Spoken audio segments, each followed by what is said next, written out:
Hello అండి, welcome back to our channel. ఇది పరమన్నం అండి. చాలా ఈజీ అండ్ టేస్టీగా ఉంటుంది. ఈజీ ప్రాసెస్లో చేసుకుందాము.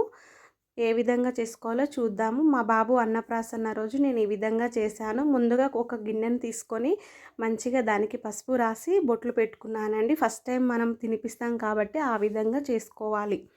తర్వాత ఏ గ్లాస్తో అయితే వాటర్ తీసుకుంటున్నానో అదే గ్లాస్ తోటి బియ్యం కూడా ఒక గ్లాసున్నర బియ్యాన్ని తీసుకున్నానండి. గ్లాసున్నర బియ్యం తీసుకొని నానబెట్టి పెట్టుకున్నాను. అదేవిధంగా గ్లాస్కి 2 గ్లాసుల వాటర్ తీసుకొని ఈ విధంగా వేసుకోవాలి. గిన్నెలో వేసుకున్న తర్వాత వాటర్ అంతా మరుగుతూ ఉన్నప్పుడు ఈ విధంగా ముందుగా మనము నానబెట్టి పెట్టుకున్నటువంటి బియ్యాన్ని వేసుకోవాలి. తర్వాత ఒక హాఫ్ గ్లాస్ పెసరపప్పుని కూడా వేసుకోవాలి. ఈ విధంగా నానబెట్టి పెట్టుకున్నటువంటి పెసరపప్పుని వేసి మంచిగా కలిసేలాగా కలుపుకొని ఒక 10 నిమిషాల తర్వాత మీడియం ఫ్లేమ్లో ఉడికించుకుంటే ఈ విధంగా ఉడికిపోతుందండి. 80% కుక్ అయిపోతుంది రైస్. తర్వాత కాచి చల్లార్చినటువంటి పాలను వేసుకోవాలి. పాలు వేసిన తర్వాత మంచిగా కలిసేలాగా కలుపుకోవాలి. ఈ విధంగా చూడండి. మీరు కనుక ఫస్ట్ టైం మన ఛానల్ని చూస్తున్నట్టయితే సబ్స్క్రైబ్ చేసుకోండి. అదేవిధంగా మీరైతే ఏ విధంగా చేసుకుంటారో నాకు కామెంట్ రూపంలో తెలియచేయండి. ఓకేనా? చూడండి, ఈ విధంగా మంచిగా కలిసేలాగా చిక్కటి పాలు అయితే చాలా టేస్ట్ ఉంటుందండి.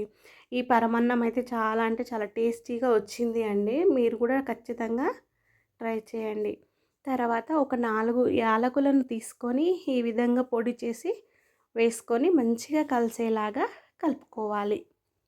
ఈ విధంగా మంచిగా కలిసేలాగా కలుపుకున్న తర్వాత ఏ గ్లాస్తో అయితే మనము బియ్యం పోసుకున్నాము, వాటర్ తీసుకున్నాం కదా, అదే గ్లాస్ తోటి బెల్లాన్ని నేను తురిమి తీసుకున్నాను.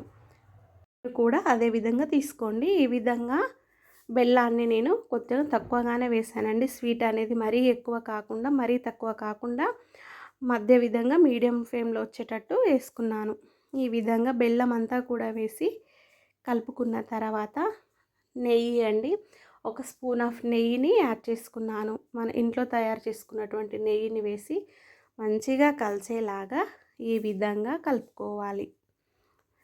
నెయ్యి వేస్తే చాలా టేస్టీగా ఉంటుంది అండి. తర్వాత నెయ్యిలో డ్రై ఫ్రూట్స్ని అన్నిటిని కూడా కొద్దిగా ఫ్రై చేసుకొని వేసుకున్నాను.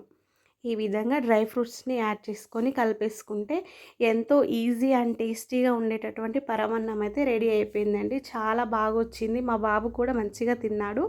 మీకు గనక ఈ వీడియో నచ్చినట్లయితే ఇలాంటి మరిన్ని వీడియో కోసం ఖచ్చితంగా మన ఛానల్ని సబ్స్క్రైబ్ చేసుకోండి. రాజా రేణు 2026. Bye bye.